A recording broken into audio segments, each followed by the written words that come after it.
Good evening. नमस्कार सभी को। स्टार्ट करते हैं क्लास। आज हमें स्क्रोफ्लोसो टू S2 जो रेमेडी है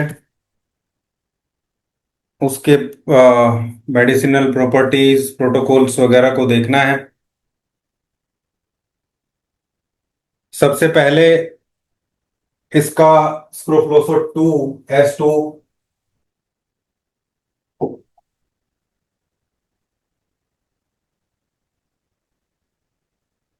S2 यानी कि स्क्रोफ्लोसो टू के जो एरिया ऑफ एक्शन की अगर हम बात करें, एरिया ऑफ एक्शन यानी कि कहाँ कहाँ ये रेमेडी काम करती है, तो सबसे पहला जो प्राइमरी एक्शन इसका आपको देखने को मिलेगा वो यूरिनरी ब्लैडर है।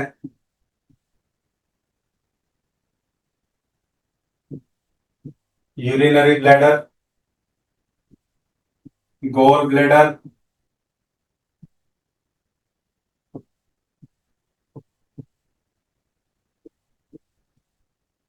यूरेटर, यूरेथ्रा,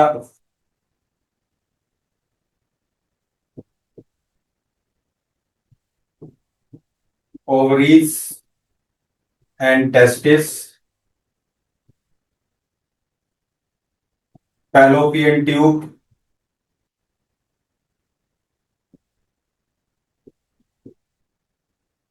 और जितने भी डक्ट्स हैं जो एक एरिया को दूसरे एरिया से जोड़ते हैं, उन सब जगह स्क्रोफलोसो टू का प्राइमरी एरिया ऑफ एक्शन रहता है।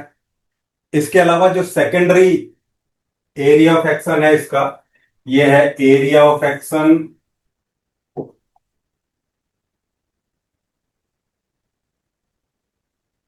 प्राइमरी।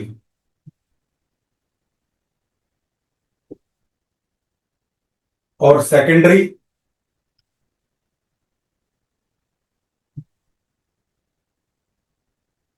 सेकेंडरी एक्शन कहाँ होगा स्क्रोफलोसो टू का, ये भी बहुत इंपॉर्टेंट है। प्राइमरी एक्शन के अलावा ये रेमेडी और जगह भी एक्शन जो है इसका चीफ एक्शन हमें देखने को मिलता है। वो एरिया है लीवर, लंग्स,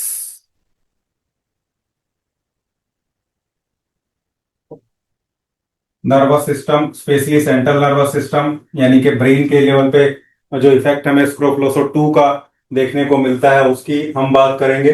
लेकिन प्राइमरी एक्शन इन्हीं जगह यहीं से चीजें परफॉर्म करके वो दूसरी तरफ जो है लेके जाती है। इसके अलावा पैनकियास,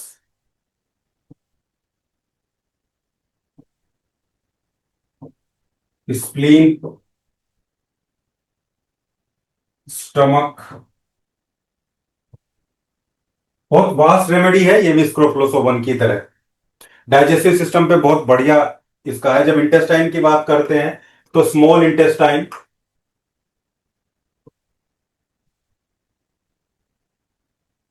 यानी कि एब्जॉर्प्शन, डाइजेस्टिव एब्जॉर्प्शन से रिलेटेड स्क्रोफलोसो टू का एक्शन बहुत अच्छा रहता है।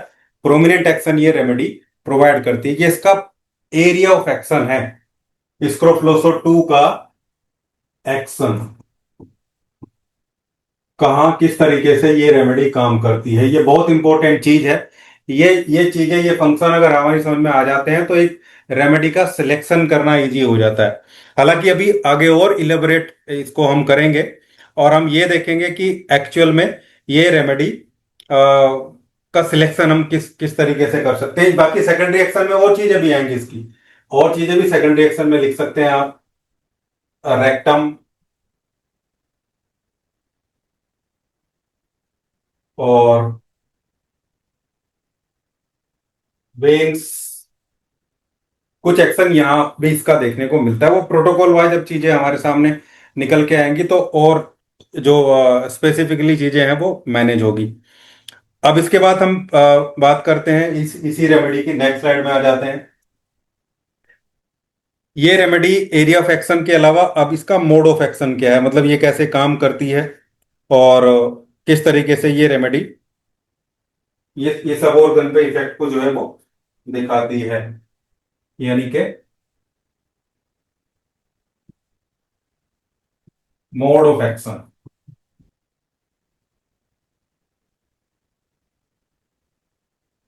मोड ऑफ एक्शन में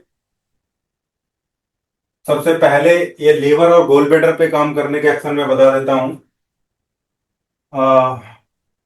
it modulates bile secretion and storage. यानी कि लीवर और गोल ब्लैडर के थ्रू ये इंश्योर करती है कि बाइल का सिक्रेशन प्रॉपर होगा, उसका स्टोरेज अच्छे अच्छे से होगा और उसका रिलीज भी अच्छे से होगा। इंटेस्टाइन में जब उसकी रिक्वायरमेंट होगी फैट को इमल्सिफाई करने के लिए, फैट को डाइजेस्ट करने के लिए, तब वो गोल ब्लैडर को कॉन्ट्रैक्ट करके वहां से स्पिंचर ऑफ ओडाई के थ्रू इंटेस्टाइन में एंटर कराने का काम करेगी। ये बहुत बढ़िया रेमेडी है। इसके अलावा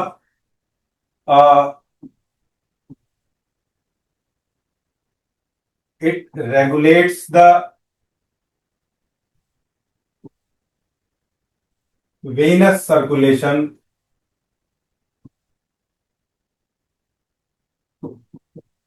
इन टिश्यू स्पेस। अब ये समझना बहुत जरूरी है, ये मैंने अपनी लैंग्वेज में बना के लिखा है। ये मैं आपको समझाना चाह रहा हूं कि आप देखिए, जब मान लीजिए ये कोई सराउंडिंग स्पेस है, बहुत सारे सेल्स या टिश्यूज यहाँ पे हैं और कोई ब्लड वेसल्स आती है इधर से, ये आर्टेरियल एंड है उसका, और इससे न्यूट्रिएंट्स जो है वो बाहर निकलते हैं, यहाँ ऐसे बाहर निकल जाते हैं। ये सेल उनको अपटेक कर लेती है, फिर वापस जो मेटाबॉलिक वेस्ट और दूसरी चीजें यहाँ वेस्ट प्रोडक्ट बचता है, वो सब चीजें यहाँ कुछ हद तक इसमें एंटर करा दिए जाते हैं और डीऑक्सीडेटेड ब्लड के साथ में वो आगे चले जाते हैं। तो इसको, ये हो गया हमारा आर्टेरियल एंड और ये हो गया वेनस एंड। एक ही कैपिलरी कन्वर्ट हो एक ही ब्लड वेसल कन्वर्ट हो जाती है, यहाँ कैपिलरी कन्वर्जन देखने को मिलता है। छोटे छोटे ब्लड वेसल में ये डिवाइड हो जाती है और छोटे छोटे ब्लड वेसल आगे उसमें कैपिलर में कन्वर्ट होके आगे उसमें चला जाता है। तो वेनस एंड पे स्क्रोफलोसो 2 बहुत बढ़िया काम करती है, इस वाले एंड। और ये वाला एंड ही डिटॉक्सिफिकेशन में बहुत इंपॉर्टेंट रोल प्ले करता है। तो ये इसलिए मैंने बताया कि वेनस जो सर्कुलेशन है, वेनस जो एंड है उस पे ये बहुत बढ़िया काम करती है।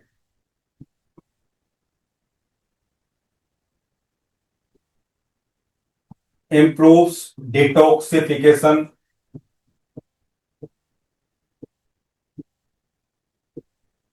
लीवर का डिटॉक्सिफिकेशन भी और किडनी के थ्रू उसका एक्सक्रेशन भी इंश्योर करती है कि लीवर अच्छे से डिटॉक्सिफाई करे चीजों को और किडनी के थ्रू वो बाहर निकाले। ये माइल्डली डायरेटिक है, DIE, स्पेलिंग थोड़ा बहुत इधर उधर हो सकता है। माइल्डली डायरेटिक है यानी कि यूरिन के फॉर्मेशन को भी बढ़ाती है, यूरिन के आउटपुट को भी ये इंक्रीज करती है। इसके अलावा modulates hormone, modulates and regulates.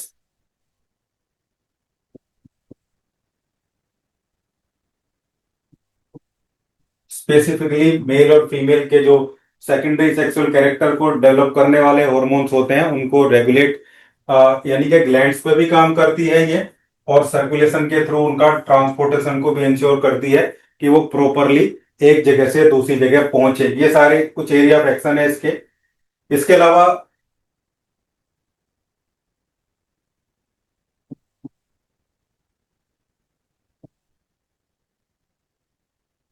Stimulates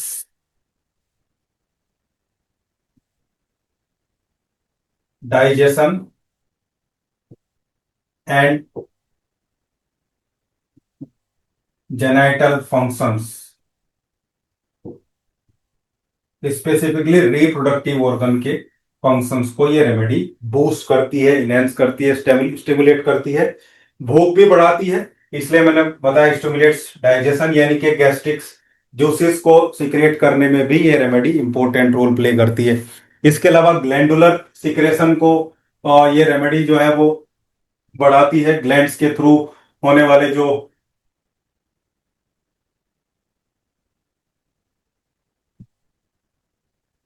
एक दो लाइन और लिख लेते हैं थोड़ा छोटा करके।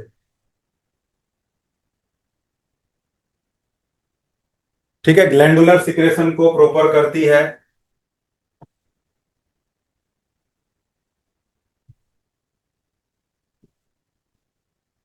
करेक्ट।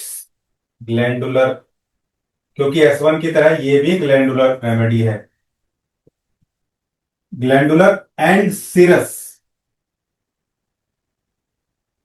And mucous secretions. समझाऊंगा इसको।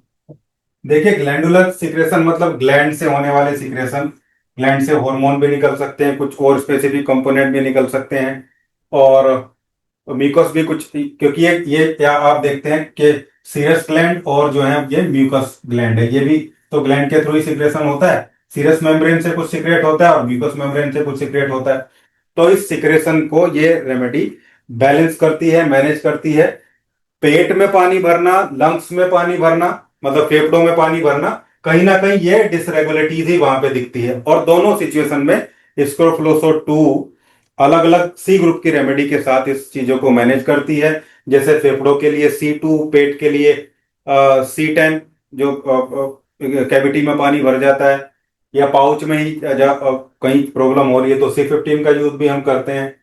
तो इस तरीके से S2 को अलग अलग रेमेडी के साथ में हम इन सिक्रेशन को मैनेज करने के लिए यूज कर सकते हैं और करते भी हैं। इसके अलावा स्टोन की बढ़िया रेमेडी है, ये स्टोन को क्रश करती है, स्टोन के फॉर्मेशन को रोकती है।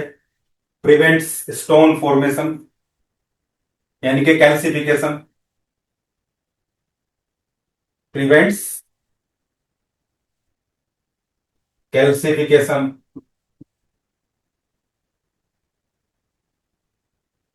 तो ये इस तरीके से स्क्रोफलोसो 2 अपना एक्शन को परफॉर्म करती है। इसके अलावा भी और बहुत सारी चीजें हैं, लेकिन इनमें भी कितनी सारी चीजें आ जाती हैं। इसके अलावा भी आप एक यहां पे लिख देता हूं, इंपॉर्टेंट फंक्शन है, इसी पेज पे आ जाएगा सब। Breaks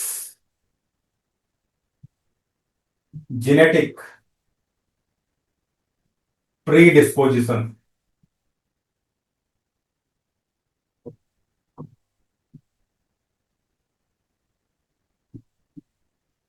along with van one, वेनेरियो वन रेमेडी के साथ में मिलके जो जेनेटिक प्रीडिस्पोजिशन है, जेनेटिक बीमारियां हैं, उनको रोकने का काम करती है।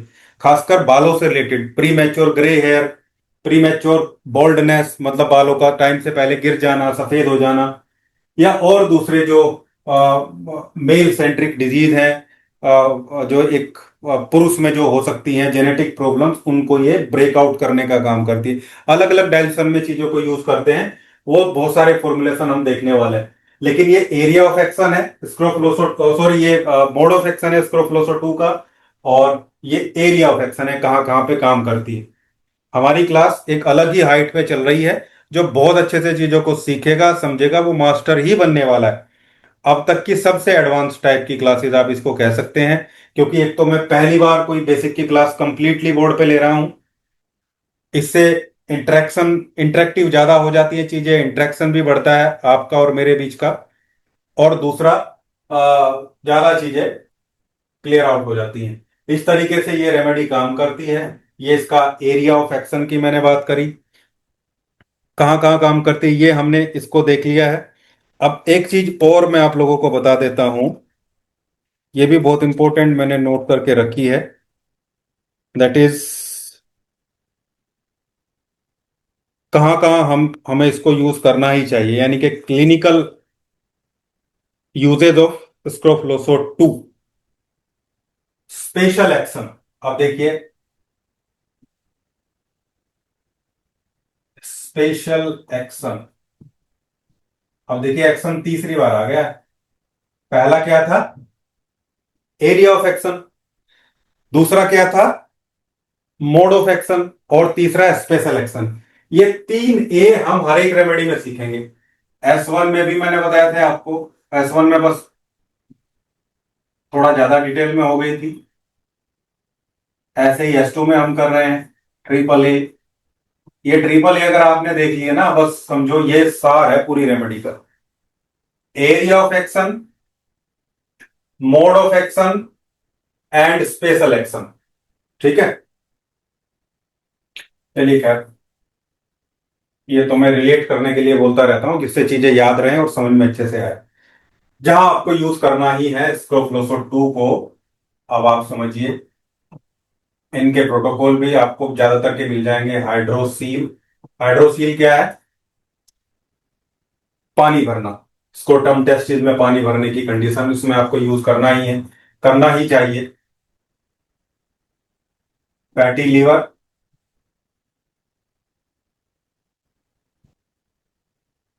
Gall bladder, urinary bladder, ureteric stone,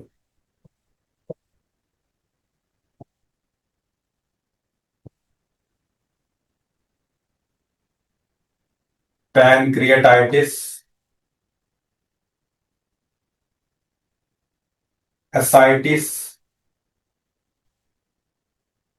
spelling शायद देख लेना, ACIETIS। एसाइटिस मतलब पेट में पानी भरना, लिख देता हूं, पेट में पानी। ठीक है जी। पाइल्स,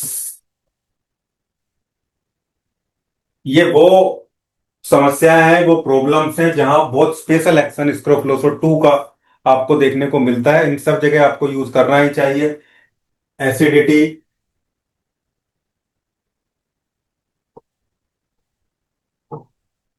ब्लोटिंग,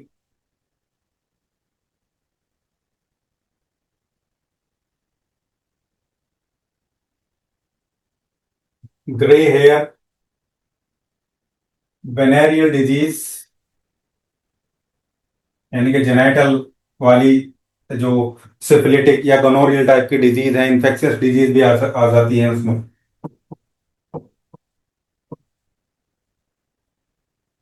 इन सब जगह आप यूज करिए।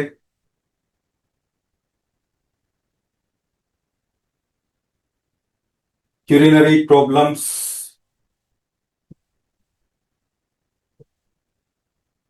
यूरिनरी प्रॉब्लम्स जैसे सिस्टाइटिस, यूरिनरी ब्लैडर का inflammation, painful micturition, lower abdominal pain due to urine retention. Urine retention भी उसी तरफ हमें लेके चलता है, वो भी यूरिनरी रिलेटेड प्रॉब्लम ही है। फ्लैचुलेंस, कोलाइटिस में भी यूज कर सकते हैं, हालांकि स्टेंसिटन ज्यादा बढ़िया रेमेडी है उसके लिए। और फ्लैचुलेंस यहाँ पे लिख लीजिए।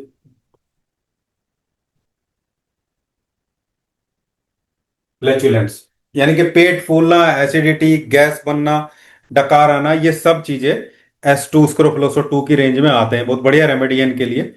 और सिंगल सिंगल भी ये कहीं ना कहीं इनको यूज करती है। इसके अलावा और बता रहा हूं आपको बहुत स्पेसिफिक, राइट साइडेड माइग्रेन,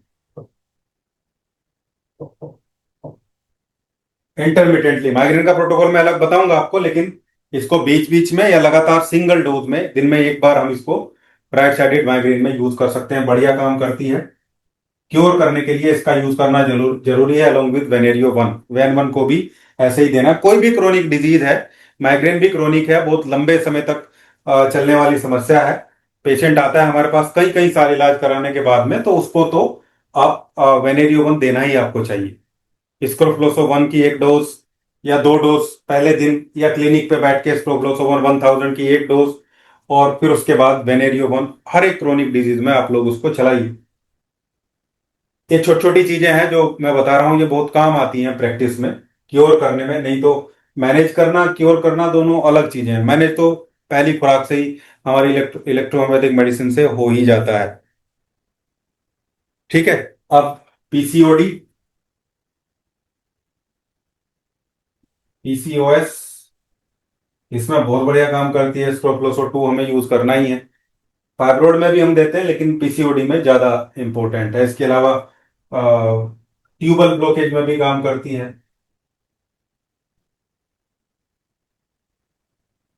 वैसे ये सर्जरी के केस होते हैं ट्यूबल ब्लॉकेज, लेकिन बहुत सारे लोगों को नेचुरल रेमेडी काम करती है। होम्योपैथिक मेडिसिन से बहुत सारे लोग ठीक हुए हैं, इलेक्ट्रोपैथिक मेडिसिन से बहुत सारे लोग ठीक होते हैं। आयुर्वेदिक मेडिसिन से बहुत सारे लोग ठीक होते हैं जिनमें ट्यूबल ब्लॉकेज होता है, फेलोपियन ट्यूब ब्लॉकेज होती है, और वो हम देखते हैं कि पार्सली ब्लॉकेज तो लगभग सभी ठीक हो जाते हैं।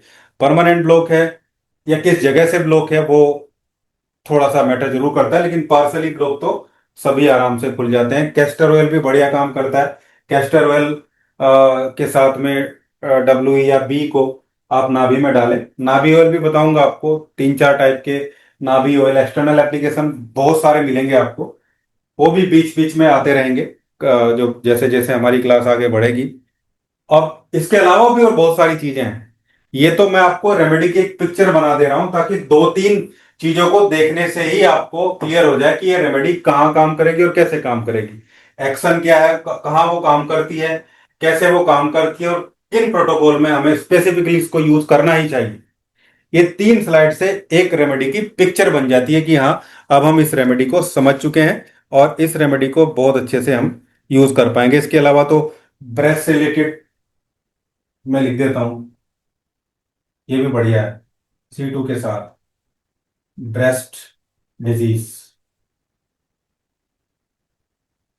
सिस्ट है, ट्यूमर है, या मिल्किंग डक्ट की कोई प्रॉब्लम है, फॉर्मेशन मिल्क का कम हो रहा है, ज्यादा हो रहा है, वो सब चीजों में रेमेडी काम करती है। अलग अलग प्रोटोकॉल के थ्रू हम अब कुछ डिस्क्रिप्शनल चीजें मैं आप लोगों को बताऊंगा, कुछ पढ़ के बताऊंगा, फिर कुछ प्रोटोकॉल भी आप लोगों को मैं बाद में लिखने वाला हूँ सारी चीजों के लिए। एक एक करके अब हम थोड़ा थोड़ा आगे बढ़ते हैं। साथ में प्रोटोकॉल भी आपको मिलते रहेंगे। ये आप लोग ध्यान रखेंगे। कहाँ से स्टार्ट करें, एक एक चीज को लेते हैं। पहले डाइजेस्टिव चीजों के बारे में पढ़ लेते हैं, डाइजेस्टिव सिस्टम पे इसका यूज की हम बात करते हैं। देखिए, स्क्रोफलोसो 2 इंडाइजेशन, एसिडिटी, गैस, ब्लोटिंग, इन सब की बहुत बढ़िया रेमेडी है ये। एक्चुअली जो फर्मेंटेशन का प्रोसेस बहुत तेजी के साथ इंटेस्टाइन में होता है, उसको थोड़ा स्लो डाउन करती है, उसकी इंटेंसिटी कम करती है, क्योंकि फर्मेंटेशन ही वो प्रोसेस है जिसमें गैसेस बनती हैं, और गैसेस का फॉर्मेशन फिर या तो नीचे को एनस के रास्ते से प्रॉब्लम क्रिएट करता है लार्ज इंटेस्टाइन में जाके ब्लोटिंग, या कई बार वो पेट में जाके डकार जो है इरेक्टेशन भी उसे आती है। तो हालांकि हमने देखा है कि इरेक्टेशन के केस में स्क्रोफलोसो 1 ज्यादा बढ़िया काम करता है, यानी कि गैस बन रही है और वो इरेक्टेशन डकार के थ्रू मुंह से पास हो रही है, तो आपको स्क्रोफलोसो 1 का यूज करना चाहिए लाइटर डाइल्यूशन में। लेकिन अगर वो ऑब्स्ट्रक्शन है ऊपर की साइड में और नीचे एनस के रास्ते गैस पास हो रही है या नहीं हो पा रही है, ब्लोटिंग है पेट में, तो वहां पे आपको स्क्रोफलोसो 2 को यूज करना है। और ब्लोटिंग में मैं बता देता हूं, आपको यूज करना है S2 C10, इसको 200 में लेना है आपको। देखो, पूरा क्लिनिकल यूज ही मैं बता रहा हूं। S2 C10 को 200 में लेना है, जितना भी लाइटर आपके पास है उसको आप ले लीजिए। और वर्वन को आपको D3 से लेना है। ये 30 ml के लिए बता रहा हूं। इस बार प्रोटोकॉल को बताने का तरीका भी बदल रहा हूं थोड़ा सा, क्लिनिकल यूज ही बता रहा हूं। वर्वन को D3 से लेना है, और इसके साथ में आपको येलो इलेक्ट्रिसिटी लेना है या ब्लू इलेक्ट्रिसिटी लेना है। अगर बर्निंग है, जलन है, एसिडिटी है, तो ब्लू इलेक्ट्रिसिटी, और केवल गैस बन रही है, पेट फूल रहा है, तो येलो इलेक्ट्रिसिटी आपको लेना है। ये भी आपको D3 से लेना है। D3 या D4 हो तो ज्यादा बेटर है, लेकिन अगर D3 है तो फिर आपको यहां से सिंगल ड्रॉप लेनी है, 1 ड्रॉप, और इसकी 2 ड्रॉप लेनी है। ये 30 ml में। अच्छा, ये 200 से कितनी ड्रॉप डालेंगे आप? अगर 199 है आपके पास तो ज्यादा बेटर है, लेकिन अगर 200 भी है तो भी आप इनकी 10-10 बूंदे डाल देंगे। 10-10 बूंदे S2 C10 की 30 ml में, और 1 ड्रॉप और 2 ड्रॉप इसकी D3 से डाल के पेशेंट को दे देना है, जिसको बार बार ब्लोटिंग होती है। और इवन अगर साथ के साथ ब्लोटिंग हो रही है तो भी बढ़िया काम करता है, पेट पे वाई उसके अप्लाई कर देंगे येलो इलेक्ट्रिसिटी, तो गैस पास भी जल्दी हो जाएगी, ब्लोटिंग में बढ़िया काम करेगी। अच्छा, इंडाइजेशन में भी काम करती है। अगर इंडाइजेशन है, लो एपेटाइट है,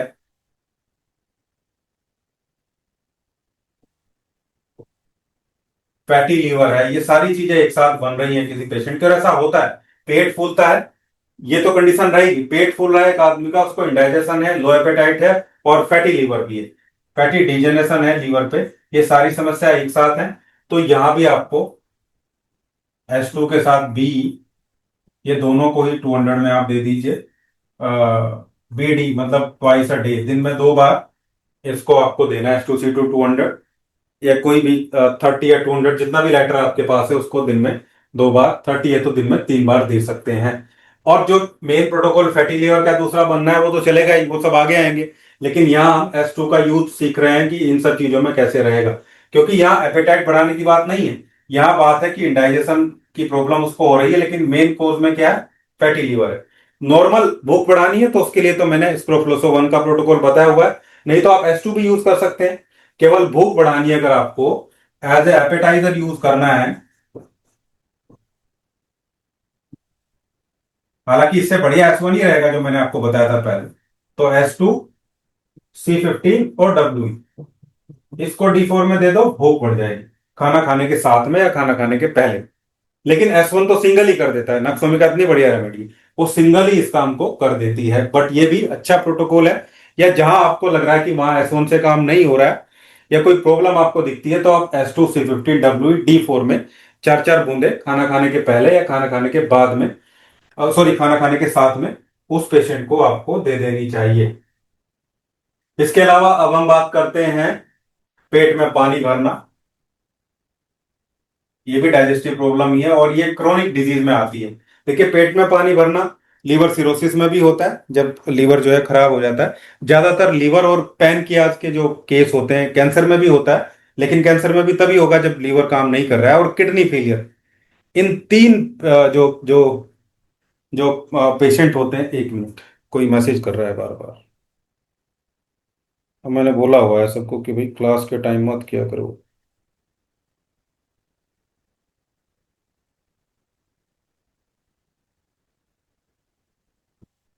हाँ जी। ASCIT, एसाइटिस, यानी कि पेट में पानी। बहुत बढ़िया रेमेडी है। किडनी खराब फेलियर हो रही है तो भी पानी भरेगा, और लीवर खराब हो रहा है सिरोसिस है तो भी पानी भरेगा। ये स्थिति बहुत खराब होती है, और ये ठीक होनी बहुत जरूरी है।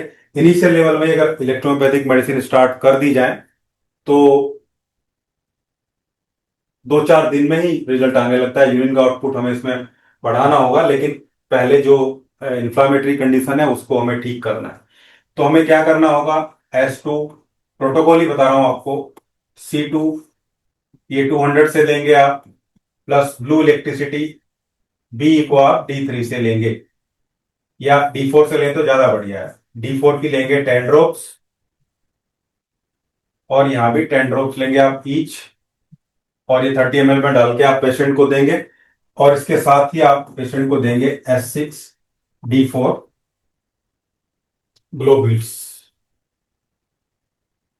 या ओरिजिनल भी दे सकते हैं D4 में। जब आप ये देते हैं तो कहीं ना कहीं ये सीरस मेम्ब्रेन, म्यूकस मेम्ब्रेन को जो है इनकी इसकी इन्फ्लामेशन को कम करेगा। ब्लू इलेक्ट्रिसिटी थोड़ा सा डायरेटिक इफेक्ट भी डालेगी, और उसको ब्लड सर्कुलेशन में ले जाने का काम करेगी, क्योंकि पानी तो सर्कुलेशन के थ्रू ही बाहर निकलेगा, वो सर्कुलेशन में जाएगा फिर बाहर निकलेगा। S6 थोड़ा किडनी का फंक्शन बढ़ाएंगे तो भी पानी रिटेन होना थोड़ा कम हो जाता है, क्योंकि जब पानी रिटेन होगा, कहीं भी पानी हो रहा है तो कहीं ना कहीं किडनी का डिस्फंक्शन भी देखने को मिलता है। इसको बहुत ज्यादा नहीं देंगे, 4 5 ग्लोबुल या 4 5 बूंदे इसको दिन में 2 बार सुबह शाम देंगे। ऐसा नहीं कि बहुत ज्यादा दे देना है, पेशेंट को प्रॉब्लम हो जाती है। S6 बहुत बढ़िया फंक्शनल रेमेडी है। ये इतनी बढ़िया कि D3 से इसको C17 और W को अगर दे दिया जाए तो बहुत तेजी के साथ यूरिन को, ये यूरिन के आउटपुट को बढ़ा देती है। S2C2 भी बढ़िया काम करती है। देखिए, रिटेंशन ऑफ यूरिन है, अगर लिख देता हूं वो भी, रिटेंशन ऑफ यूरिन, पेशाब रुका हुआ है किसी का, यूरिनरी ब्लैडर की जो है वो प्रॉब्लम दिख रही है, तो S2C17 और W, इसको D4 में देना है आपको। साथ में S6 को भी D4 में देना है। किडनी का फंक्शन भी बढ़ेगा, लेकिन यूरिनरी ब्लैडर का स्टिमुलेशन होगा, कॉन्ट्रैक्शन बढ़ेगा, तो भी चीजें पास आउट होती है। ये पता कर लेना भी जरूरी है कि हम क्यों रुक रहा है। ये तो मैंने केवल एक फॉर्मूला बताया। कहीं यूरेथ्रा में स्टोन तो नहीं अटक गया अगर मेल पेशेंट है तो, या यूरेटर में स्टोन अटक गया तो फिर अलग चीज होगी, फिर वो ब्लैडर में नहीं रुक रहा है, फिर तो किडनी में रुक रहा है और बैकआउट कर रहा है यूरिन। तो वो देख लेना है। पेन है तो अलग सिचुएशन है, नॉर्मल यूरिन का रिटेंशन है, बहुत सारी चीजों में हो जाता है। जैसे बहुत ज्यादा मूंगफली खा लेने वाले कई पेशेंट हमारे पास आते हैं सर्दियों में, कि मैंने ज्यादा मूंगफली जो है वो खा ली है, पीनट, और अब यूरिन बहुत कम हो रहा है, बर्निंग या हो ही नहीं रहा, पानी में पी रहा हूँ।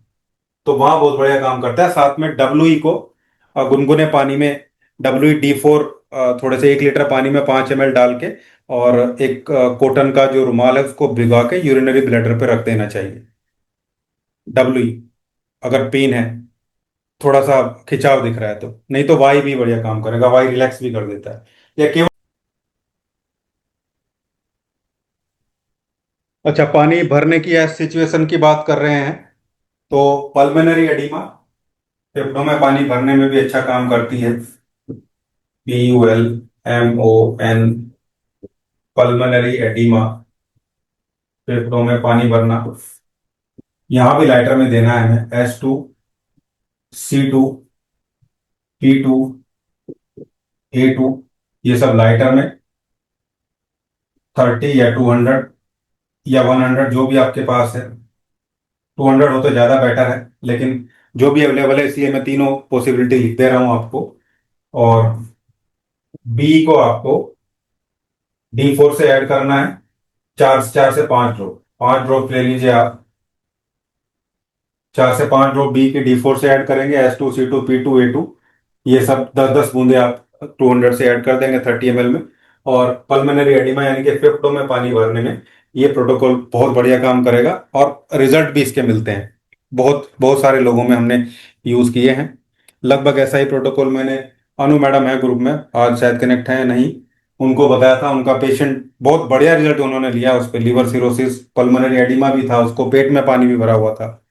ऐसी सारी कॉम्प्लिकेटेड सिचुएशन थी। उसको तो लगभग बोल ही दिया था, भगवान के भरोसे ही वो अब जीवित जितने दिन रहेगा रह लेगा। उसका लिवर सिरोसिस उन्होंने रिवर्स कर दिया, और अब स्कैन में उनको, जो दोबारा स्कैन किया तो सिरोसिस नहीं आया, केवल फैटी लिवर आया है, वो भी ग्रेड 1 का। इतना हेल्दी रीजनरेट हो गया। टाइम तो लगता ही है, एकदम से तो चीजें नहीं होती हैं। अच्छा, हेमेचूरिया की बात करते हैं, यूरिनरी चीजों पे और पानी भरने पे जब आ ही गए हैं हम।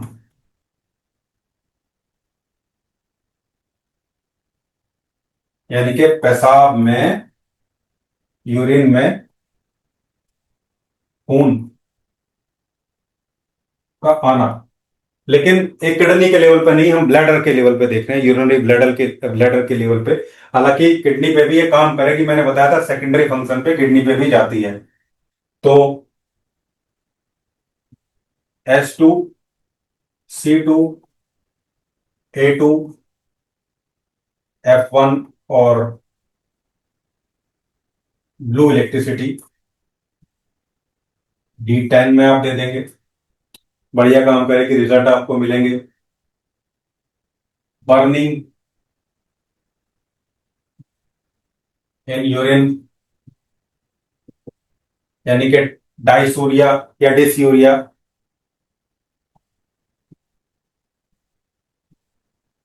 ये ऐसे बोलते हैं इसको।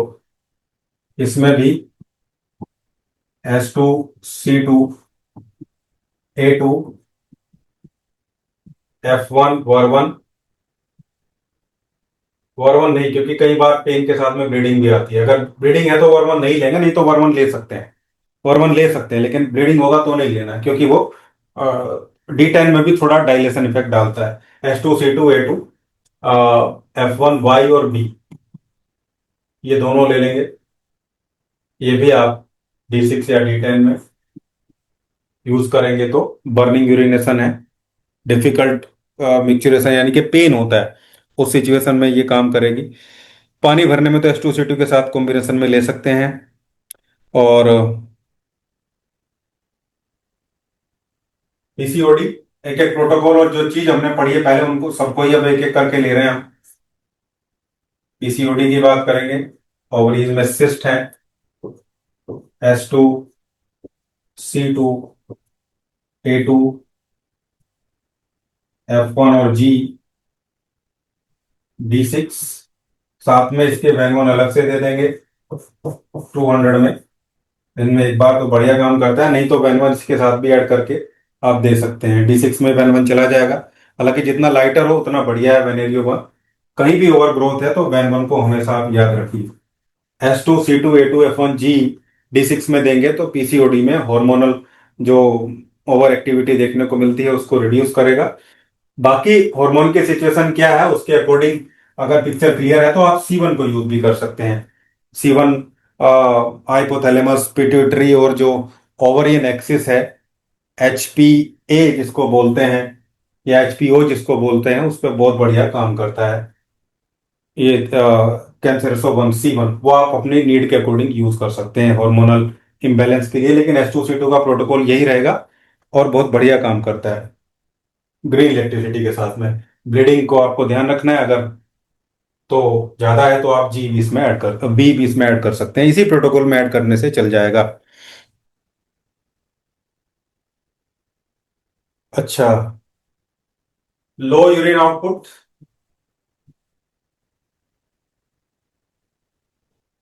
लो यूरिन आउटपुट S2C2C17WE D4। 10-10 बूंदे दिन में 3-4 बार देंगे तो यूरिन का आउटपुट बढ़ेगा, भले ही चाहे प्रोस्टेटिक प्रॉब्लम है, यूरेथ्रल स्ट्रिक्चर है तो भी काम करेगा, ये प्रोटोकॉल काम करेगा ही। किडनी की वजह से प्रॉब्लम है तो छोड़ दें, उसके अलावा ureter, urethra, urinary gallbladder, prostate किसी भी प्रॉब्लम की वजह से यूरिनरी आउटपुट कम है, लो यूरिन पास हो रहा है, तो ये प्रोटोकॉल काम करने ही वाला है। आप चाहे तो इसके साथ में अगर यूरिन वाटर का रिटेंशन हो रहा है बॉडी में, खासकर फीमेल में थुलथुले शरीर हो जाता है, ऐसा लगता बोलती है फीमेल के पानी रुक गया मेरे शरीर में, सूजन बढ़ रही है, तो S6 को D4 में भी दिन में 2 बार 5-7 बूंदे जो है उसको दे सकते हैं। किडनी के फंक्शन को और जो किडनी का पानी को एक तरीके से रीअब्जॉर्ब करने का जो प्रोसेस है, रीअब्जॉर्ब तो नहीं बोलेंगे, रीअब्जॉर्प्शन तो अलग चीज होती है, अ, उसको निकालने का एक्सक्रेटरी जो फंक्शन है वो वहां से बढ़ जाता है। इसके अलावा और थोड़ा फीमेल की प्रॉब्लम की चीजों में आती है, कैसे काम करती है ये जो मैंने आपको बताया था। S2 का 200 बहुत बढ़िया काम करता है। देखिए व्हाइट हेयर क्यों हो रहे हैं उसका कारण जानिए। मल्टी न्यूट्रिशनल डेफिशिएंसी होती है ज्यादातर केस में, selenium, biotin, vitamin B12 D3, इन सब की कमी की वजह से जो चीजें हैं वो देखने को मिलती हैं। तो कोई हेयर का सप्लीमेंट जरूर दीजिए ऐसे बच्चों को जिनको जल्दी प्रीमेच्योर ग्रे हेयर हो रहे हैं। और स्क्रोफ्लोसो 2 S2 को 200 में दिन में 2 बार ऐसे लोगों को सभी को देना है। प्रीमेच्योर बोल्डनेस में भी देना है, यानी कि एंड्रोजेनिक बोल्डनेस,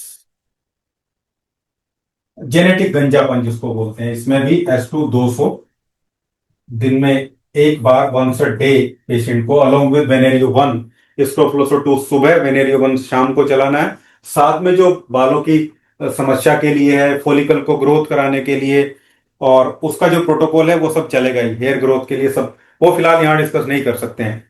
लेकिन हाँ, S5 C4 रेड इलेक्ट्रिसिटी, ये बढ़िया 3 रेमेडी हैं जिनको इंटरनल एक्सटर्नल दोनों तरीके से बालों की ग्रोथ बढ़ाने के लिए आप यूज कर सकते हैं, लेकिन S2 C2 में ये इन चीजों में चलेगा ही। इसके अलावा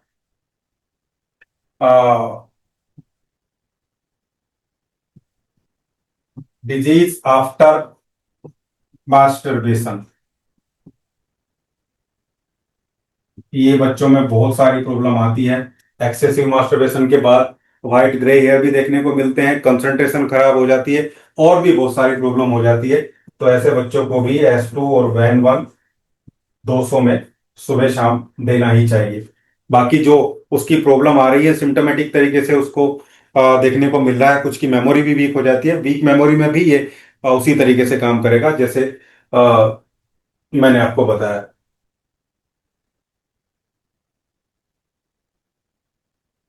बाकी मेल के जो दूसरी चीजें हैं उसको इम्प्रूव करने के लिए आप यूज करेंगे। अब आते हैं राइट साइडेड, जो कंप्लेन में काम करता है बढ़िया। Scrotal pain, right sided headache, right sided kidney stone, right sided shoulder pen,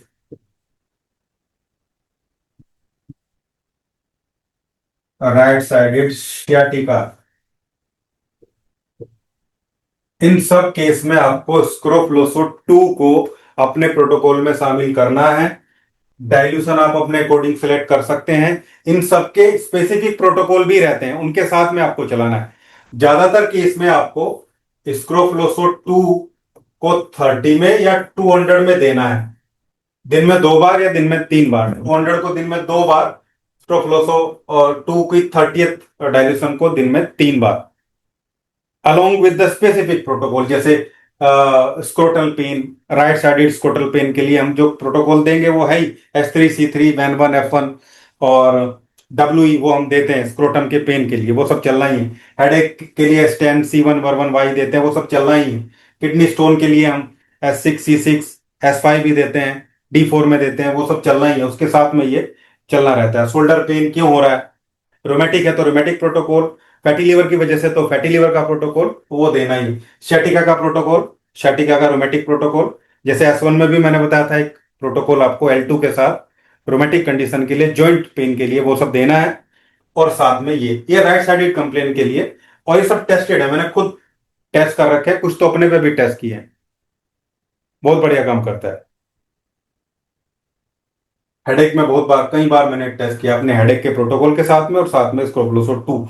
और माइग्रेन, राइट साइडेड माइग्रेन में तो यूज करिए ही आप S2 200, दिन में 1 बार या 2 बार, अलोंग विद हेडेक और माइग्रेन प्रोटोकॉल। जो भी प्रोटोकॉल आपका बनता है किसी भी टाइप के स्टोन के राइट साइडेड फॉर्मेशन में आप यूज करिए। इसके अलावा बार बार स्टोर मत है, इसमें कई रेमेडी काम करती है। रिकरेंट स्टोन, किडनी में जैसे बार बार स्टोन बनता है, तो आप दो रेमेडी हमेशा याद रखिए। S2 का 1000 डाइल्यूशन और S5 का 1000 डाइल्यूशन। जब आप ट्रीटमेंट चला रहे हैं और किडनी स्टोन निकल गया, बाहर हो गया, तो उस पेशेंट को ये जरूर दीजिए। एक साथ नहीं देना, एक दिन में नहीं देना, वीकली डोज देना, सप्ताह में 1 बार। आप ऐसा कर सकते हैं, उसको 2 ग्लोबिल की शीशी बना के दे दीजिए छोटी छोटी। उसको बोलिए 1 वीक में S2 लेना, 1 वीक में S5 लेना, ऐसे 4 वीक तक करना है उसको, यानी कि 2 महीने ये चल जाएंगे। और ये बना के दे दीजिए, नहीं तो दोबारा नहीं आएगा वो आपके पास। फिर आएगा जी तो फिर बन गया स्टोन, तो ये रिकरेंट स्टोन में जरूर दीजिए, बहुत बढ़िया काम करते हैं। लाइकोपोडियम के लेवल पे और बर्बेरिस वल्गेरिस के लेवल पे जो S5 में है, प्लांट बेस की भी मैं बात करूं तो। इसके अलावा इलेक्ट्रोपैथिक लिटरेचर में भी ये साफ साफ लिखा हुआ है कि ये इन इन सब जगह जो है वो काम करती है। इसके अलावा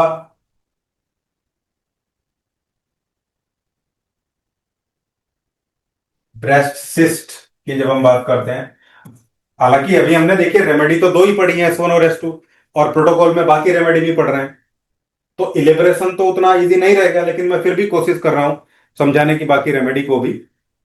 बट जैसे जैसे आप लोग सभी रेमेडी सीखते जाएंगे, आप लोगों को क्लियर होता चला जाएगा, और at the end of the course आप लोग खुद प्रोटोकॉल को भी डेवलप कर पाएंगे, बना पाएंगे। ब्रेस्ट सिस्ट में हम यूज करते हैं S2 का, C2 का, A2 का। ये प्लांट स्पेसिफिक तरीके से भी काम करती हैं। जैसे इसमें तो लाइकोपोडियम बढ़िया रेमेडी है, साथ में दूसरे प्लांट भी इसको उसी तरीके से बनाते हैं। कैंसरेसो 2 में कोनियम मैकुलेटम है, जो उसको इस लेवल पे लेके आती है ब्रेस्ट सिस्ट में। हालांकि एक और रेमेडी है जो हमें इसमें देनी होती है, एंजीटिका 2 में एवामेलिस वर्जीनियाना भी है, और दूसरे रेमेडी भी हैं जो काम करते हैं। हालांकि पेन और टेंडरनेस है तो आपको फेब्रिफिको वन भी लेना होगा इसमें। और वेनेरियो वन एक रेमेडी है बढ़िया ओवरग्रोथ के लिए। और ग्रीन इलेक्ट्रिसिटी ये भी बढ़िया रेमेडी है। इसमें फाइटोलक्का डी कैंड्रा या फाइटो डी प्लांट है। तो ये अलग अलग प्लांट, कोनियम मैक्युलेटम और फाइटो डी, ये तो दो स्पेसिफिक प्लांट है। आप याद रखे ही। ट्यूमर का मतलब, देखिए ट्यूमर का मतलब फाइटोलक्का डी कैंड्रा और कोनियम मैक्युलेटम एंड थूजा ऑक्सीडेंटलिस। ये कोई होम्योपैथिक लिटरेचर नहीं है, ये बायोलॉजिकल लिटरेचर है, मेडिसिनल लिटरेचर है। आप देख ही रहे हैं, मैं सब रिसर्च पेपर बेस्ड चीजें आपको पढ़ा रहा हूं। आप साइंस डायरेक्ट वेबसाइट या और भी जितने लिटरेचर है वहां इन प्लांट के बारे में पढ़ेंगे तो ये आपको जरूर मिलेगा कि ट्यूमर को बनने से रोकती हैं, कैंसर में काम करती हैं, और हार्ड ग्रोथ जो भी है उसको रोकती है। ये होम्योपैथिक लिटरेचर नहीं है, ये तो बोटेनिकल लिटरेचर है। तो ये तो साइंस लेवल पे है। फाइटोलक्का डिकेंड्रा मतलब C5 एंड ग्रीन इलेक्ट्रिसिटी। कोनियम मैक्युलेटम मतलब पूरा सी ग्रुप, लेकिन C1 और C2 और C5। वैसे तो पूरा सी ग्रुप हम ले सकते हैं, सब में कोनियम मैक्युलेटम। थूजा ऑक्सीडेंटलिस मतलब वैन वन। तो ये तो आप याद रखिए ही। अगर आपने कहीं C5 यूज कर लिया, और एस्कुलस हिपोकैसिनम भी बढ़िया है इसलिए A2 भी याद करते हैं। तो आपने कहीं C5 यूज कर लिया तो आपने दो प्लांट यूज कर लिए। फाइटोलक्का डिकेंद्रा भी है उसमें, और कोनियम मैक्युलेटम भी है। लेकिन जी यूज करना बेटर है, जी जरूर यूज करना है। उसका कारण है क्योंकि ग्रीन इलेक्ट्रिसिटी में दूसरे प्लांट भी है। जो एस्कुलस हिपोकैसिनम मैंने बताया वो भी है उसमें, और भी प्लांट है। तो ये तो आप ध्यान रखिए, ये सब आप सीखेंगे, प्लांट बेस पे काम करें तो सीख ही रहे हैं। अभी इनमें से कोई प्लांट मैंने पढ़ा नहीं है, लेकिन मैंने बता दिया आज ही आप लोगों को। इस लेवल पे स्टडी करना है, इस लेवल पे हमें समझना है चीजों को। तो हम लोगों को बात वही चीज आ जाती है कि हम उस, मैं प्रोटोकॉल चाहूं तो पहले दिन से बता सकता था। आप देखिए, अगर आप पीछे जाएंगे हमारी क्लास को चले हुए कितने दिन हो गए, 1 महीना के आसपास तो होने को आया ही होगा। और पहले 10 क्लास में मैंने आपको कोई भी प्रोटोकॉल नहीं बताया। सारा literature, scientific literature, botanical literature ही आपको दिया है। एक बेस बनाने की कोशिश की है। और पब्लिक भी, यूट्यूब पे मैंने वही वीडियो करी है जो जरूरी हैं देखने के लिए, सब्सक्राइबर के लिए भी कुछ चाहिए। मैं किसी भी वीडियो को, खासकर यूट्यूब पे भी, उस तरीके से डालने की कोशिश नहीं करता हूं कि लोग देखें कि सर तो बहुत प्रोटोकॉल बताते हैं, इनके क्लास में जाइए, इनका ग्रुप ज्वाइन करिए। नहीं, जिसको सीखना है वही आइए बस। इसलिए मैं तो वीडियो भी वही डालता हूं जो बहुत ज्यादा डीप होती है। मतलब वो जो फुटबॉल खेलते हैं ना इधर से उधर, उनकी समझ में ही नहीं आती वो वीडियो। वो समझ में उसकी आएगी जो सीखते हैं। इसलिए हमारे हर एक बैच में BAMS होते हैं, BHMS होते हैं, MBBS भी। मैं 4 से 5 लोग MBBS को इलेक्ट्रोपैथी सिखा चुका हूं, और वो प्रैक्टिस भी करते हैं। खासकर वो चारों लोग कैंसर पे काम कर रहे हैं।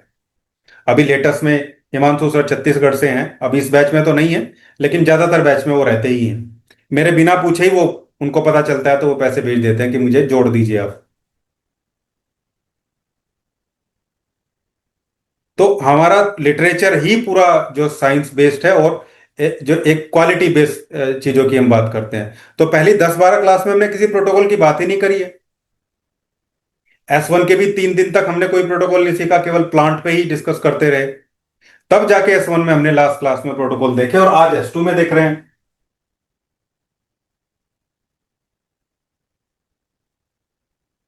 निमोनिया में भी पानी भरता है, वहां भी वो सेम प्रोटोकॉल जो पानी भरने के लेवल पे मैंने आपको बताया था ना, फेफड़ों में पानी भरना, प्लूरल एडिमा या प्लूरल एफिजन, उस उन केस में वो सेम प्रोटोकॉल निमोनिया में भी आप दे सकते हैं।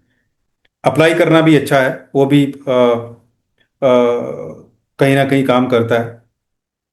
मास्टरबेशन की आदत के लिए मैंने आपको बता दिया, पहले आदत के जो इफेक्ट है वो रोकना है। उसके बाद मास्टरबेशन की वजह से जो कमजोरी आती है मेल पेशेंट में, उसके लिए S2L1A3 और WEN1W बहुत बढ़िया काम करता है। Weakness after masturbation, excessive masturbation.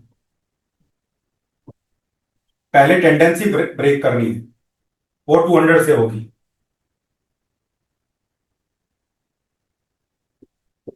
लेकिन जो वीकनेस आ जाती है, जो पोटेंसी की वीकनेस एक मेल पेशेंट में आती है, और फिजिकल वीकनेस आती है, मेंटल वीकनेस आती है, मेमोरी खराब हो जाती है, उसके लिए S2, L1, A3, वैन 1 और D4 में 10-10 बूंदे 3 बार, खाना खाने के साथ में या खाना खाने के पहले। ये भी टॉनिक की तरह काम करता है। जैसे वहां टिश्यूज लेवल पर फिजिकल जो मसल मास है, और दूसरी फाइब्रोब्लास्टिक एक्टिविटी है, हड्डियों का बढ़ना, मांसपेशियों का बढ़ना, उन सब में S1 काम करता है। वैसे ही एक मेल के कैरेक्टर्स को स्ट्रेंथ प्रोवाइड करने का काम स्प्रोफ्लोसो 2 करता है। खासकर ये L1 A3 और W के साथ जब देते हैं। और वेनेरियो 1 भी बहुत बढ़िया रेमेडी है, जो फीमेल के टेस्टिकुलर एक्टिविटी को भी इंप्रूव करती है, स्पर्मेटोजेनेसिस को बढ़ाती है। अच्छा, आगे बढ़ते हैं।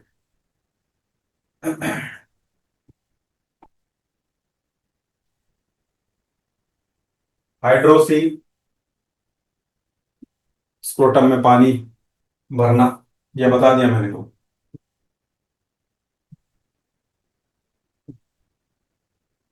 नहीं, अभी नहीं बताया।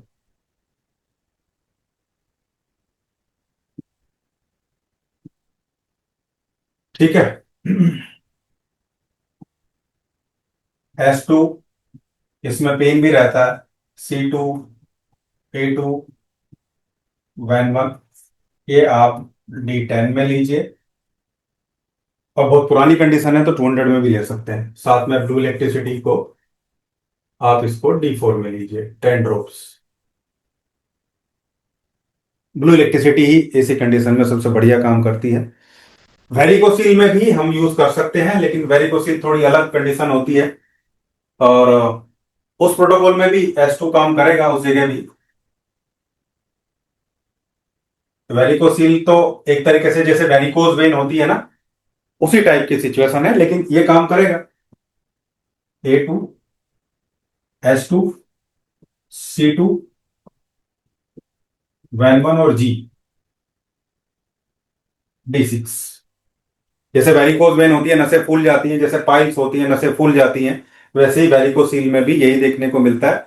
टेस्टिकुलर टोर्जन, स्पर्मेटिक कोड का टोर्जन वो अलग चीज है। स्पर्मेटिक जो कोड होती है, स्पर्मेटिक जो ट्यूब होती है, वो उलझ जाती हैं एक दूसरे के साथ ही।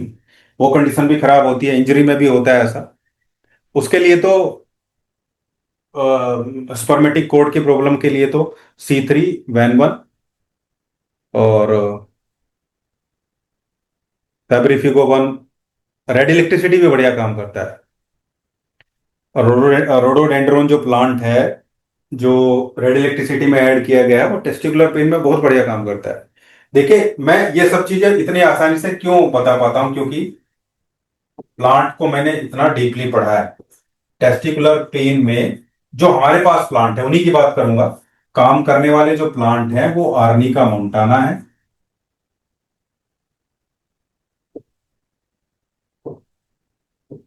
CELE, CELE, कैलीमेटिस इरेक्टा है, और रोडोडेंड्रोन है,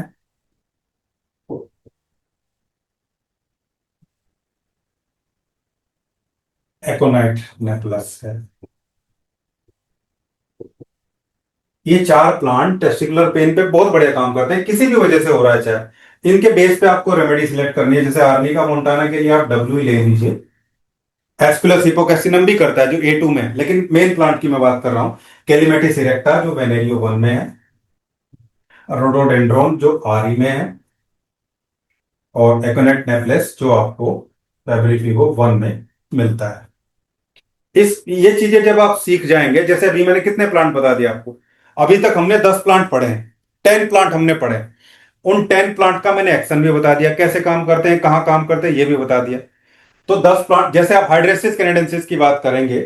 हाइड्रेसिस कैनेडेंसिस, बार बार स्टूल आना, इंटेस्टाइन से म्यूकस रिलीज होना, इरिटेबल बोल सिंड्रोम, पेट में दर्द होना, फैटी लीवर, लीवर का कंजेशन, भूख कम लगना, इस सब जगह काम करता है। लेकिन वहां चॉइस आपकी बहुत बड़ी है, क्योंकि एस ग्रुप की सभी रेमेडी में हाइड्रोसिस है, आप कोई भी देंगे तो काम करेगी। S1B, S2B, S10B, S5B काम करेगी वो। ये सभी डाइजेस्टिव रेमेडी है। लेकिन जब स्पेसिफिक प्लांट की बात आती है, जैसे नक्स ओमिका, उसकी प्रॉपर्टी की बात आएगी तो वो केवल S1 में है। या लाइकोपोडियम जब आप C15 में भी है, या जब लाइकोपोडियम के लेवल पे आपको चीजें देखनी हो तो केवल S2 का सिलेक्शन ही बचता है ना, और किसी प्लांट में है ही नहीं वो। इसलिए आर्निका भी मल्टीपर्पज है, कई सारे रेमेडी में है। मल्टीपर्पज ना बोल के इसको बोलेंगे हम एक से ज्यादा जगह यूज किया गया है। WE में है, A1 में है, A3 में है, कैंसरेसो 6 में है। लेकिन इन जनरल हम WE का यूज करते हैं, वो बाकी स्पेसिफिक रेमेडी है। कैलिमेटिस इरेक्टा केवल वेनेरियो 1 में है, रोडोडेंड्रोन केवल RE में है। एकोनाइट भी आपको दो जगह मिलेगा, S10 में और F1 में। लेकिन S10 का अलग रोल है, F1 का अलग रोल है। कुछ लोग किसी भी पेन की कंडीशन में, आप फेसबुक पे पोस्ट देखते रहते होंगे, कुछ लोग रोमेटिक पेन में भी और सर्वाइकल स्पॉन्डिलाइटिस घुटनों के दर्द में भी S10 को ले रहे हैं पेन में। ये बहुत क्लासिकल सिलेक्शन नहीं है, लेकिन वो काम कर जाएगा। काम क्यों कर जाएगा? क्योंकि 8 प्लांट तो वही है जो S5 में है। S5 पेन की रेमेडी है, S1 भी पेन की रेमेडी है, तो 8 प्लांट तो कॉमन है। दूसरा एकोनाइट है जो बहुत अच्छा एंटी रोमेटिक रेमेडी है, जो S10 में है। एस्कुलस हिपोकैस्टिनम है, बहुत अच्छी पेन की रेमेडी है और वेनस कंजेशन को रिलीज करती है, तो वो काम तो कर जाएगा, लेकिन उतना बढ़िया नहीं करेगा जितना S1 और S5 करेगा। तो वो सब लोग इधर उधर से देखे हुए लोग हैं, टेक्निकली साउंड लोग नहीं है वो। टेक्निकली साउंड होते तो क्लासिकल सिलेक्शन करते। क्लासिकल सिलेक्शन होता है प्लांट बेस पे। स्क्रोफलोसो 10 को आप किसी भी बुक में पढ़ रहे हैं तो बता रहे जी ये तो डाइजेस्टिव रेमेडी है, और है भी। ऐसा नहीं कि नहीं है भी। लेकिन प्लांट बेस पे जाएंगे तो मैंने क्या बताया था आपको, इधर उधर भी कुछ हो जाएगा तो रिजल्ट आपको कमोबेश मिलने ही वाला है। S1 में 8 प्लांट कॉमन है, सभी रेमेडी में कॉमन है। इवन S12 भी दे देंगे, जिसको केवल आंखों के लिए बोला गया, वो भी काम कर देगी कुछ हद तक। जब आप उसके प्लांट देखेंगे तो चीजें क्लियर आपको वहां पे होने वाली है। अच्छा जी, हाइड्रोसील हो गया, वेरिकोसील भी हो गया, लंग्स में पानी भरना, निमोनिया उसी तरीके से हो जाएगा। अब स्टमक से रिलेटेड चीजें भी आ गई आपकी। थायराइड पे भी S2 काम करता है, हाइपोथायराइड में खासकर बहुत बढ़िया रेमेडी है। अच्छा प्रोटोकॉल बन जाएगा आपका।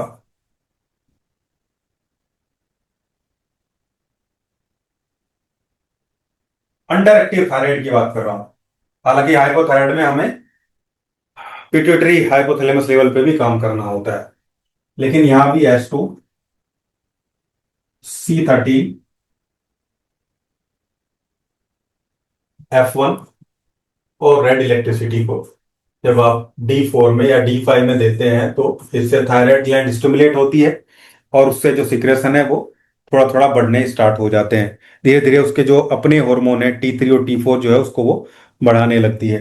इसमें लिम्फेटिको 2 को भी आप यूज कर सकते हैं, लेकिन उसमें S1 हो जाएगा, इसलिए आप इसमें, हाँ, एक ग्रुप से एक रेमेडी आप ले सकते हैं। इसमें A3 ले लीजिए, A3 अच्छा काम करेगी। तो S2, A3, C3, F1, RE D4 या D5 में देंगे। या आप इससे भी बढ़िया प्रोटोकॉल प्यूरिफिकेशन लेवल पे भी जाना चाहेंगे, जैसे तो आप S2, L1, A3, C13, F1 भी छोड़िए आप और केवल RE लेंगे। ये डिटॉक्सिफिकेशन के लेवल पे भी काम करेगा, जो जो जो थायराइड के लेवल पे उसको करना चाहिए, ब्लड और लिम्फ के प्यूरिफिकेशन में।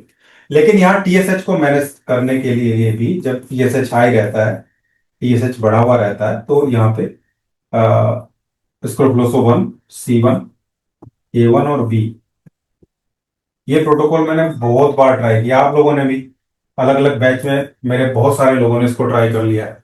ये जब देते हैं तो ये, क्योंकि एक तरफ तो आप इसको बढ़ा रहे हैं वो तो ठीक है, लेकिन कई बार नेगेटिव फीडबैक उतना प्रॉपर नहीं जा पाता है थायराइड ग्लैंड से TSH को कम करने के लिए, तो TSH का लेवल भी इससे कम होता है। यानी कि ओवर स्टिमुलेशन जो ऊपर से हो रहा है, ऊपर का मतलब यहाँ ब्रेन में जो हाइपोथैलेमस और पिट्यूटरी ग्लैंड ओवर एक्टिव हो गई है क्योंकि थायराइड काम नहीं कर रही है, भाई यहाँ से टीआरएच, टीआरएच से टीएसएच निकलता है और वो जाके थायराइड पे काम करता है। थायराइड फिर अपने हार्मोन बनाती है जब ये अच्छे से काम नहीं करती है। यानी कि ऊपर आपकी हाइपोथैलेमस है, यहाँ से पिट्यूटरी है, हाइपोथैलेमस ग्लैंड है, उसके नीचे ही लगी पिट्यूटरी ग्लैंड होती है। तो यहाँ से टीआरएच यहाँ पे काम करता है, और यहाँ से टीएसएच निकल के फिर जो है हमारे गले में जो थायराइड ग्लैंड होती है उस पर काम करता है, और यहाँ से T3 और T4 निकलते हैं, नॉर्मल फंक्शन होता है। जब T3 T4 थायराइड अच्छे से काम नहीं करती है तब टीएसएच को बढ़ाना जरूरी हो जाता है। इसलिए यहाँ से फीडबैक के थ्रू टीआरएच बढ़ा दिया जाता है, टीएसएच को बढ़ा देता है, और फिर T3 T4 जो है वो ज्यादा रिलीज होना स्टार्ट हो जाते हैं। ऐसा जो है नॉर्मल उसमें देखा जाता है। ठीक है, तो इस पूरे फंक्शन को, यानी कि इस प्रोटोकॉल से इसको स्टिमुलेशन दे रहे हैं कि भाई T3 T4 आप कम बना रहे हैं। यहां से पूरा का जो फोलिकुलर स्ट्रक्चर है इसका, इसमें जो सेल होते हैं, फोलिकुलर सेल होते हैं, उनको स्टिमुलेट करते हैं। आयोडीन का अपटेक बढ़ता है। आयोडीन का अपटेक बढ़ेगा तो उससे जो है वो T3 में और T4 में उसको बनाएगा। हालांकि T4 भी बाद में T3 में ही कन्वर्ट हो जाता है। तो इसके फोलिकुलर सेल को स्टिमुलेट करेंगे, आयोडीन का अपटेक बढ़ेगा, और कैल्शियम को भी रेगुलेट करता है ये प्रोटोकॉल। और ये प्रोटोकॉल है, ये यहां काम करेगा। यानी कि इसको बढ़ाएंगे, इसको शांत करेंगे। ये दोनों प्रोटोकॉल जब एक साथ चलते हैं तो बहुत जल्दी ही हाइपोथायराइड, जिसमें टीएसएच का लेवल ज्यादा आता है, T3 T4 नॉर्मल आते हैं या कम आते हैं, उस चीजों को ये मैनेज कर देती है। बहुत अच्छा प्रोटोकॉल है। इस तरीके से हमने स्क्रोफ्लोसो 2 को आज पढ़ा है, कंप्लीट कर दिया मैंने उसको। और लगभग सारे प्रोटोकॉल ही हो गए हैं। अच्छा, फैटी लिवर में मैं भूल गया, उसको बता देता हूँ। फैटी लीवर का प्रोटोकॉल तो चलेगा ही, लेकिन फैटी लीवर में अभी और भी रह गई कुछ चीजें, आ गई मेरे याद। फैटी लीवर में आप S2 200 BD दिन में 2 बार देंगे पेशेंट को, along with liver protocol and liver compress, liver पे लगने वाला कॉम्प्रेस जो मैं बताऊंगा धीरे धीरे आपको। और लीवर का प्रोटोकॉल जो लीवर की फंक्शनैलिटी है, बाइल के सिक्रेशन को प्रॉपर करने के लिए दिया जाता है। और ये बहुत बढ़िया काम करता है लीवर की जो कंजेशन है उसको रिलीज करने के लिए। इसके अलावा क्या बताने वाला था मैं, हाँ, गोल ब्लेडर का पेन। गोल ब्लेडर में स्टोन है या पॉलिप है या कोलिसिस्टाइटिस है, जो गोल ब्लेडर का साइज बढ़ गया है, टेंडरनेस है, सूज गया है, और डिस्टेंडेड एब्डोम गोल ब्लेडर है, तो S2 C2F2 WE 200 बहुत बढ़िया काम करता है प्रोटोकॉल। S2 C2F2 WE 200, या केवल S2 C2F2 भी देंगे तो भी काम चलेगा, लेकिन डब्ल्यू भी बढ़िया इलेक्ट्रिसिटी है। डब्ल्यू को D4 से देना, इसको 200 से देना, D4 से इसकी 10 ड्रॉप्स ऐड करना, सेम उसमें। डब्ल्यू नहीं भी देंगे तो भी काम चलेगा। इन तीनों रेमेडी के लेवल पे भी पेन जो है वो मैनेज हो जाता है। एक प्रोटोकॉल और मेरे दिमाग में चल रहा था,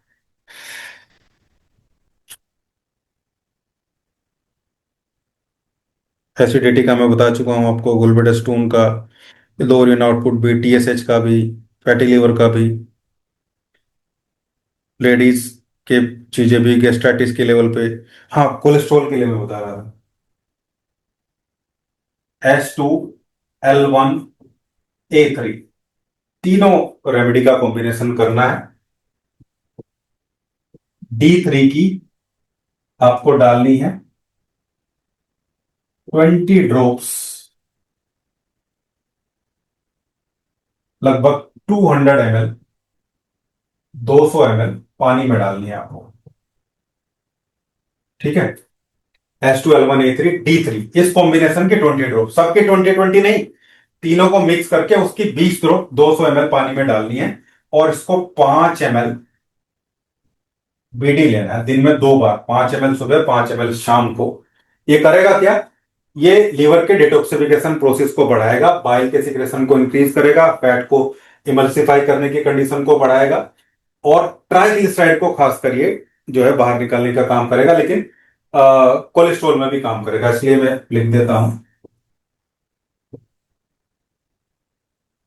हाई ट्राइग्लिसराइड, या हाई कोलेस्ट्रॉल लिख देता हूँ सीधा।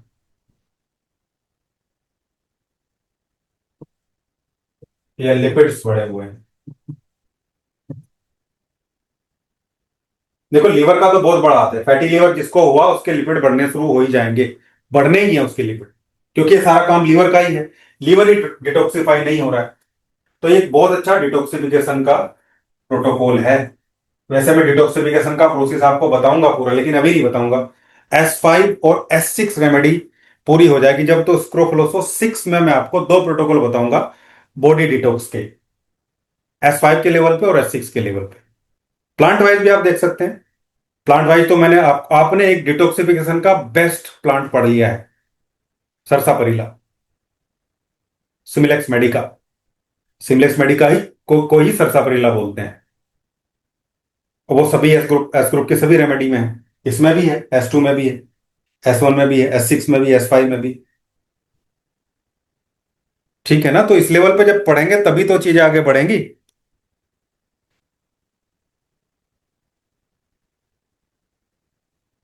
तो लगभग लगभग सब कुछ ही हम पढ़ चुके हैं। अभी इतना ही रख रहे हैं आज।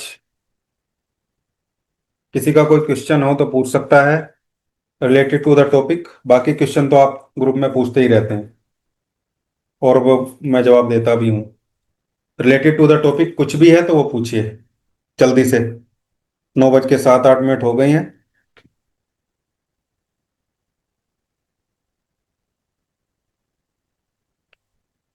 सब समझ में आ गया है? नहीं आया है तो दोबारा रिपीट करेंगे। ये क्लास का PDF भी आपको मिल जाएगा, जो मैंने आपको लिखा है सब कुछ PDF बना के। और रिकॉर्डिंग भी आपको लेटर नाइट तक, रिकॉर्डिंग भी ग्रुप में मिल जाने वाली है। सर S1 का जो चार्ट बनाया था हाँ। वैसा S2 का भी चार्ट बना दीजिए सर। किस टाइप का चार्ट? लास्ट में जो S1 के लास्ट में जो आपने चार्ट बनाया था, where where it is applicable. पता नहीं कैसा चार्ट होगा, लेकिन मैंने बताया था S1 में बहुत सारी चीजें एक्स्ट्रा हैं आपको समझाने के लिए, जो हर रेमेडी में अच्छा अच्छा। ऐड नहीं कर सकते हैं, क्योंकि फिर टाइम बहुत ज्यादा लग जाएगा। बाकी मैंने छोड़ा ओके कुछ नहीं ओके है, सब ओके। कुछ है इसमें। नहीं नहीं sir, I have got all the things. Chart क्या होता है एकदम इजीली खट से अब आंख में आ जाता है ना, फटक से। Yes yes this one. चलो मैं देखता हूँ, कुछ लोग आप भी तो कोशिश करिए ना। ठीक ठीक सर सर सर सर। नमस्कार सर। चलिए ठीक है, मिलते हैं नेक्स्ट क्लास में। कल वेडनेसडे है, कल ऑफ रहेगा, परसों हमारी क्लास होगी। कल ऑफ डे है, तो जो कुछ 2 दिन में हुआ है वो सब बैकलॉग सारा क्लियर कर लीजिए।